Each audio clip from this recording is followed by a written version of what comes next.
Hi, everyone. In this short video, we're just going to be introducing the field of ecology and considering what it is we're talking about when we say that we're going to be doing an ecology unit. So, ecology is the study of interactions between organisms and their environment. And the big point that I want to make here is that the term environment is going to include both things that are living, which we call biotic factors, and also things that are non living or abiotic factors. So, for example, here we can see if we're looking at this bear, this grizzly bear, we might think about things that it has in its environment that are alive, like this fish that it needs to eat. But we can also think about these grasses that are in the area where it's hunting.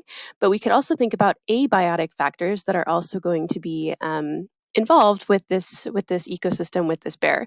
So we might think about the H2O or the water molecules that are in this stream. There are probably other biotic factors in there as well. We could think about the rocks or the soil that are in this environment as well. So ecology is going to be the study of interactions between organisms, which are always going to be alive, and their environment, and that can be living and non-living components there.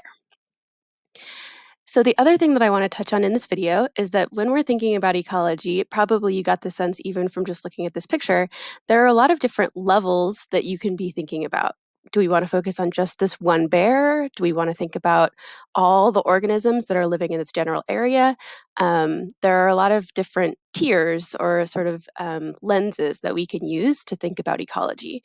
So this next slide is just thinking about some of the more common um, lenses that people use to look at different levels of ecological organization.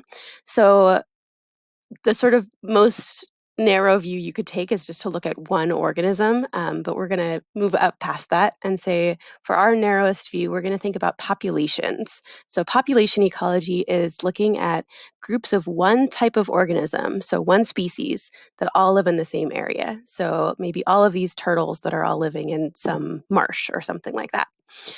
One step up from this is called community ecology. And this is when we have multiple populations or multiple different kinds of species that are going to be living together in a defined area. So instead of just thinking about turtles, maybe we're going to be thinking about turtles along with some birds and some other plankton or other algae that might live in the water. So it's still only thinking about living organisms, but multiple different kinds of populations that are living together. From there, we can broaden it even more and think about ecosystem ecology. And this is going to involve a community. So we're taking all of the stuff that we were talking about with community ecology and then adding in the non-living surroundings. So now we're thinking about maybe the oxygen in the air that might be going into the water, or we could be thinking about the rocks that are in the water as well, or the temperature of the environment that they're in. So community plus its abiotic components of the environment. And then finally, we can go even broader, and this is as broad as it's going to get, and we'll think about the biosphere, and that would just be the Earth as a whole, and specifically the part of Earth that contains all ecosystems. So it doesn't get much bigger than that. This is just one last slide that sort of shows going from most narrow from one organism all the way up. So we go from organism to population to community to ecosystem to biosphere. And again, another example, instead of thinking about turtles, we can go from bison in a prairie and then expand out from there. So you can feel free to look at this slide if you want a couple more examples of these different levels of ecology.